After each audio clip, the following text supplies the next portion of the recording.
how to do wudu for beginners and a refresher for Muslims. First and foremost, you want to turn a little bit of flowing water on, not a lot.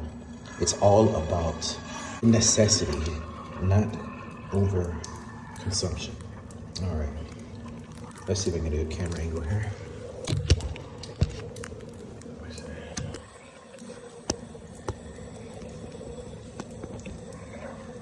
First, you're going to use your right hand 3 times. 2, 3. Left hand 3 times.